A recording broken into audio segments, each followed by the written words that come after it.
જય શ્રી કૃષ્ણ, જય માતાજી. કેમ છો બધા? મજામાં? તો સ્વાગત છે તમારા બધાનું આજના એક નવા વિડીયોમાં. અને આજે જો મારે અહીંયા પાછળ દેખાય છે કે જાસૂદના ફૂલ છે, તો જાસૂદમાંથી જ મારે ઘરે જ આયુર્વેદિક તેલ બનાવવું છે. કેમ કે ગમે એ તેલ આપણે બહારનું જે લઈએ છીએ ને તો વાળ તો ખરે જ છે ને, એટલા બધા વાળ ખરે છે ને કે મારા એટલા ખરે છે ને મીસુના એટલા ખરે છે. તો જાસૂદનું તેલ તો જાસૂદ બહુ ગુણકારી કહેવાય. આ તેલ બનાવવામાં અને એમાં વાળમાં નાખીએ તો હું આજે ટ્રાય કરું છું કે ઘરે જ જાતે જ જાસૂદનું તેલ બનાવી નાખું. અમારે જો ઘરે જ જાસૂદ છે ને એમાં કેટલા બધા ફૂલ આવી ગયા છે. બારે એટલા ફૂલ દેખાય છે, જો દરવાજાની બહાર, વંડીની બહાર, અને અહીંયા જો કેવા મસ્ત મસ્ત જાસૂદના ફૂલ છે. તો જો જેમને જાસૂદના ફૂલ ન હોય ને એને તેલ બનાવવું હોય તો એ લોકોને વિચાર કરતા હોય કે જાસૂદના ફૂલ હોય તો તેલ બનાવે. તો મારે ત્યાં ઘરે જ એટલા બધા જો ફૂલ છે કે કેટલા બધા ફૂલ તાજા તાજા છે. જો અહીંયા આપણે ગામડામાં તો આસાનીથી તાજા ફૂલ મળી રહે છે. તો જો આ ફૂલ છે ને લઈ અને હમણાં તોડી લઉં અને પછી હું એનું તેલ બનાવવાનું સ્ટાર્ટ કરી દઉં. અને એમાં ઘણી બધી વસ્તુ આપણે તેલ આયુર્વેદિક બનાવવું જ નાખી શકીએ, પણ મારે ખાલી જાસૂદના ફૂલનું જ બનાવવું છે. અને એના પાન, ફૂલ જેટલા ગુણકારી હોય ને એટલા જ જાસૂદના પાન પણ ગુણકારી હોય છે, એટલે એમાં એટલા જ તત્વો રહેલા હોય છે. તે બંનેનો ઉપયોગ કરી અને મારે તેલ બનાવવું છે.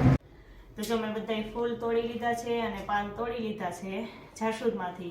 અને જો અહીંયા કોપરેલનું તેલ છે ને લઈ લીધું છે, કે જો આપણે આ તૈયાર બજારમાં મળે છે જે ટોપરાનું તેલ આપણે કહીએ છીએ કે કોપરેલ તેલ, એ જ લઈ લીધું છે. અને જો આ બધાય છે ને પાનને એને સરસ સાફ કરી નાખ્યા છે.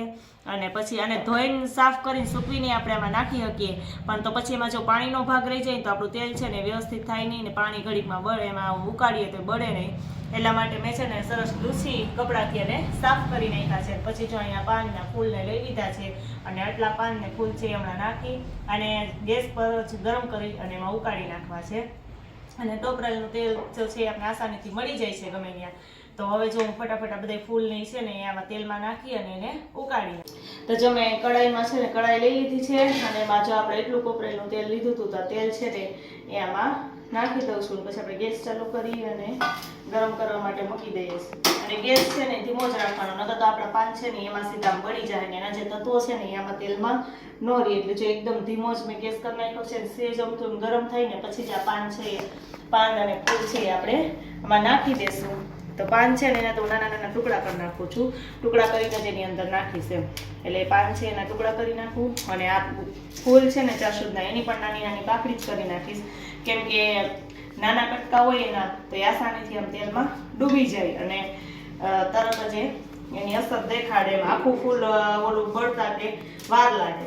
તો ફટાફટ બધા ટુકડા કરી નાખું, ત્યાં સહેજ તેલ ગરમ થઈ જાય અને પછી આપણે એને તેલમાં નાખી દઈએ.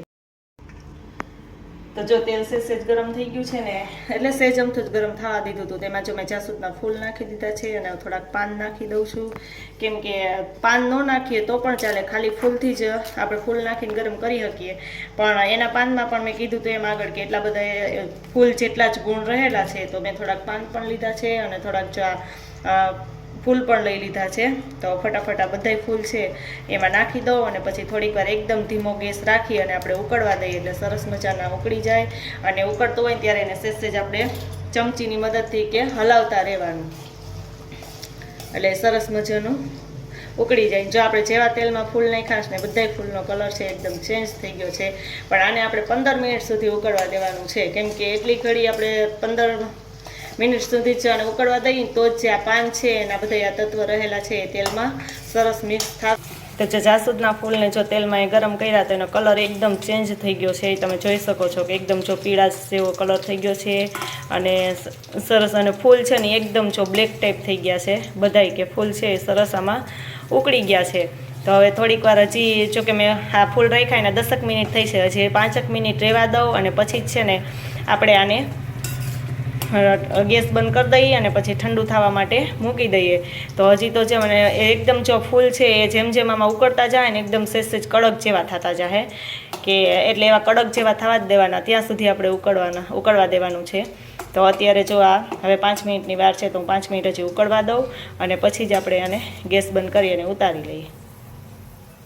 તો જો 15 મિનિટ આ તેલને ઉકળવા દીધું છે અને હવે તેલ ગરમ થઈ ગયું છે, એટલે તેલને જો મેં ગેસ બંધ કરીને નીચે લઈ લીધું છે. અને જો તમે જોઈ શકો છો કે તેલનો કલર છે એકદમ જો ચેન્જ થઈ ગયો છે, પીળાશ પડતો, કે આ જાસૂદનો જો બધી કલર ને હોય ને આ તેલમાં બેસી ગયો છે. અને આ જાસૂદ જો એકદમ કડક થઈ ગયા છે, મડીએ ને તો સહેજ જો પકડે એવા થઈ ગયા છે, કે આ ફૂલ છે ને ત્યાં સુધી આપણે ગરમ થવા દેવાનું છે, પણ એકદમ ફૂલ ગેસ ઉપર ગરમ નથી થવા દેવાનું, નકર તો તરત જ આ જે ફૂલ છે ને એ જેવું તમે તેલ ગરમ કરશો ને ભેરા જ ખખડવા મળશે ને એવા થઈ જશે, પણ એ બળી જાય એટલે એના જે બધા તત્વો છે એટલે તેલમાં મિક્સ થાય નહીં. એટલે થોડીક વાર આપણે એકદમ ધીમા તાપે જ એને 15 મિનિટ સુધી ગરમ કરવાનું છે. અને જો હવે આ ગરમ થઈ ગયું છે તો મેં આને જો ઠરવા માટે મૂકી દીધું છે અને આપણે થોડીક વાર રહેવા દઈએ 15-20 મિનિટ, એટલે એકદમ જો આ તેલ ઠંડુ થઈ જાય, ઠરી જાય પછી જ આને આપણે ગાળી અને પછી બોટલમાં ભરી લેશું. અને આ તો મેં તો જો થોડુંક જ બનાવ્યું છે કે 8-10 દિવસ ચાલે એટલું જ, પણ જો વધારે બનાવવું હોય તો પણ આપણે બનાવી શકીએ છીએ કે વધારે બનાવી અને આપણે અને સ્ટોર કરીને પણ રાખી શકીએ છીએ. તો જો આપણું તેલ છે ને એકદમ ઠંડુ થઈ ગયું છે અને હવે જો આને હું ગાળી અને જો અહીંયા લઈ લીધી છે કે બોટલ જેવું એમાં જ ભરી દઉં છું, અને ગળણી લઈ લીધી છે ગાળવા માટે. તો હવે ગાળીને એને એમાં ભરી દઉં. અને જો આ એકદમ આમ કડક થઈ ગયા છે, ઠંડા થઈ ગયા એટલે તમે હાથથી આપણે ભાંગી જાય ને એવા કડક કડક થઈ ગયા છે, એટલે આપણે ફટાફટ એને ગાળી અને પછી એમાં ભરી લઈએ અને પછી આ તેલ છે એ આપણે વાળમાં નાખી લઈએ. અને તમે કોઈ જો ટ્રાય ન કરતા હોય તો એક વખત જરૂર ટ્રાય કરજો, કેમ કે આપણે ઘણા બધા અલગ અલગ તેલ વાપરતા હોય છે પણ એનાથી કંઈ ફાયદા નથી. મેં તો ઘણી પ્રકારના તેલ બદલાવી લીધા પણ વાળ ખરવાનો પ્રોબ્લેમ તો એવો ને એવો જ રહ્યો છે, કારણ કે આયુર્વેદિક તેલ લઈને તેમાં થોડીક તો ભેળસેળ હોય જ. તો આપણે ઘરે જ આપણી હાથે જ એવી રીતે બનાવી શકીએ તો એમાં આપણે ખબર જ છે કે આપણે શું શું વસ્તુ નાખી છે, એમ તો એ આયુર્વેદિક કહેવાય ને એનાથી જરૂર ચોક્કસ ફાયદો થાય જ છે. તો આજ વખતે જો મેં આ ટ્રાય કરી છે, તમે બધા એક વખત જરૂર ટ્રાય કરજો. અને જો આને લાંબા સમય સુધી તમારે રાખવું હોય કે સાચવીને આપણે રાખવું છે કે 1-2 મહિના પૂરતું બનાવવું છે કેમ, તો આ તેલ છે ને આપણે વાળમાં નાખી અને પછી એને રોજ એક વખત તડકે મૂકી દેવાનું છે, કે જે બોટલમાં કે જે આપણે જેમાં સ્ટોર કરીને રાખ્યું હોય ને બોટલને જ આપણે ખુલ્લી કરી અને તડકે રાખી દેવાનું છે, એટલે લાંબા સમય સુધી પણ બગડતું નથી. મેં તો જો કે એટલું જ બનાવ્યું છે, એટલે પૂરું થઈ જાય તો પાછું બનાવી લઈશ. એટલે પણ જો વધારે રાખવું હોય તો એને આપણે અઠવાડિયે કે 5-6 દિવસે કે એક વખત તડકે તપી લેવાનું, એટલે તેલને કંઈ થાય નહીં અને વ્યવસ્થિત આપણે સાચવીને રાખી શકીએ. તો જો આને મેં ગળણી લઈ લીધી છે અને ગળણીમાં છે ને ગાળી લીધું છે. તમે આછું કપડું લઈને ગાળી શકો તો સરસ બધું તેલ આવી જાય. મેં તો અહીંયા જો ગળણીનો જ ઉપયોગ કર્યો છે, તો ફટાફટ આ બધું તેલ છે ને ગાળી અને પછી આમાં ભરી લઉં છું. અને આછા કપડાથી જો આપણે ઓલું કરીએ ને તો સરસ, એમ કે એ આ બધું તેલ છે ને થોડું ઘણું રહે નહીં કે બધું તેલ છે એ આવી જાય. પણ જો મેં ગળણીમાં જ ગળ્યું છે ને એટલે આંગળીથી આમ દબાવી અને બધું તેલ છે એ આમ કાઢી લઉં છું. અને પછી પાછું થોડુંક હજી રહી ગયું છે બધું તેલ છે એ ગાળી લઉં. બોટલમાં ગાળી અને ભરી લીધું છે. અને આ તેલ મેં તો થોડા દિવસ માટે જ થાય એટલું જ કર્યું છે કે ખૂટી જાય તો પાછું બનાવી લેશું. અને આ તેલ છે ને એ આપણે 2 દિવસ માથામાં નાખવાનું, આજે નાખ્યું હોય તો 2 દિવસ નાખીએ અને પાછું ત્રીજે દિવસે માથું ધોઈ નાખવાનું, કેમ કે આપણે અઠવાડિયામાં 2-3 વખત આને નાખીએ ને તો જ એના ફાયદા છે એ ચોક્કસ થશે. કારણ કે રેગ્યુલર જો એને નાખવાનું જ છે અને 2 દિવસ નાખીએ ને પછી વાળ ફરજિયાત ધોવાના જ છે ને ધોઈ ને પછી પાછું નાખી દેવાનું. એવી રીતે કરશો ને કે અઠવાડિયામાં 3-4 વખત નાખશો તો જ આનો ફેર પડશે. અને આ તેલ ચોક્કસ બનાવજો જ. એટલે આનાથી છે ને થોડોક ટાઈમ એટલે તાત્કાલિક કંઈ 1-2 દિવસમાં તો ફેર ન પડી જાય, પણ 10-12 દિવસ થાય ને આનો ફેર છે ને તરત દેખાશે. તો તમે બધાય પણ એક વખત ટ્રાય કરજો અને મારું આ તેલ કેવું લાગ્યું એ કોમેન્ટમાં જણાવજો. અને તમે પણ ઘરે ટ્રાય કરજો અને તમને કંઈ ફાયદા થાય તો કોમેન્ટમાં જરૂર જણાવજો.